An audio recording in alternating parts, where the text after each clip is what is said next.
آج ہم آپ کو پرندے کی کہانی سناتے ہیں۔ ایک جنگل میں ایک آم کے درخت پر بہت سے پرندے رہتے تھے۔ یہ اپنے چھوٹے سے گھونسلے میں بہت خوش تھے۔ برسات کا موسم آنے والا تھا۔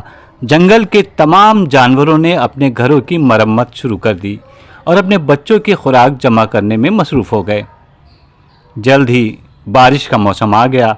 تمام جانور اور پرندے اپنے گھر میں چلے گئے۔ کئی دن تک بارش کا سلسلہ جاری رہا۔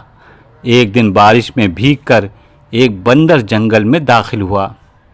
وہ ایک شاخ پر بیٹھ گیا۔ اس کا جسم بھیگا ہوا تھا۔ بیچارے بندر نے پناہ حاصل کرنے کے لیے پوری کوشش کی، لیکن اس کی کوشش بیکار گئی۔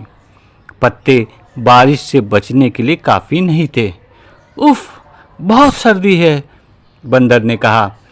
پرندے یہ سب دیکھ رہے تھے۔ وہ بندر کی حالت پر افسوس کر رہے تھے، لیکن وہ ان کے لیے کیا کر سکتے تھے؟ ان میں سے ایک نے کہا، بھیا، ہمارے چھوٹے گھونسلے آپ کو پناہ دینے کے لیے کافی نہیں ہیں۔ دوسرے پرندے نے کہا، ہم سب نے بارش سے بچنے کے لیے بہت محنت کی ہے۔ اگر تم نے بھی کی ہوتی تو تم اس حال میں نہیں ہوتے۔ بندر نے غصے میں کہا، تمہاری ہمت کیسے ہوئی مجھے مشورہ دینے کی؟ اور پھر اس نے پرندے اور اس کے بچوں کو گھونسلے سے گرا دیا اور گھونسلے کو توڑ دیا۔ بیچارے پرندے نے کہا، بے وقوف، اچھے مشوروں کو کبھی اہمیت نہیں دیتے، اس لیے یہی بہتر ہے کہ ان کو کبھی مشورہ نہ دیا جائے۔